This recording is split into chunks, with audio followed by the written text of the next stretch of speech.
Deux policiers de la circulation se cachent sous un panneau publicitaire, prêts à piéger des conducteurs pour améliorer leur performance. Après une longue attente, ils voient passer un camion à toute allure, mais le radar indique seulement 7 km/h, donc pas d'excès de vitesse. Voyant qu'ils n'allaient pas atteindre leur quota et risquaient d'être sanctionnés, le jeune policier affiche une mine déçue. Son collègue plus âgé lui assure que tout est sous contrôle, car ici, en campagne, c'est lui qui décide si quelqu'un roule trop vite. Après avoir entendu cela, le jeune policier comprend, démarre en trombe et poursuit le camion en allumant la sirène. En voyant la police le poursuivre, le chauffeur sort instinctivement un couteau pour se protéger, pensant d'abord accélérer pour les semer. Mais il est finalement forcé de s'arrêter par la police.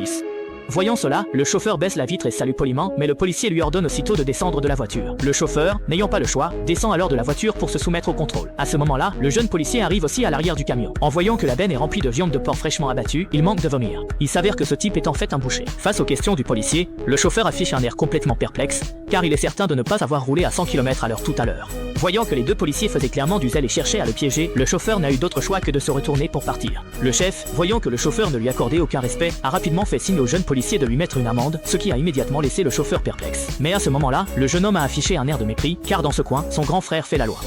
En voyant cela, le chauffeur n'a pas pu se contenir sur le moment. Il est remonté dans sa voiture et a ouvert la portière. En entendant les deux hommes derrière lui se moquer de lui, il a instinctivement porté la main à son couteau, mais il s'est finalement retenu.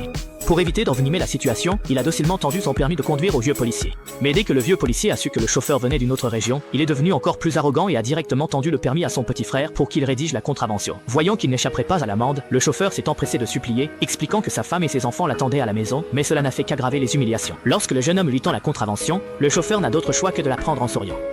Avant de partir, le vieux policier lui a conseillé de faire plus attention la prochaine fois qu'il conduirait et le jeune lui a lancé un clin d'œil aguicheur. À peine les deux hommes s'éloignaient que le visage du chauffeur s'est assombri et il a tourné la tête vers le fusil de sniper posé dans la voiture. À ce moment, les deux agents de la circulation étaient plongés dans la scène qui venait de se dérouler. Ils ne savaient pas que le jeune homme avait été pris pour cible par un fusil de sniper. La seconde suivante, le jeune homme a reçu une balle dans la tête.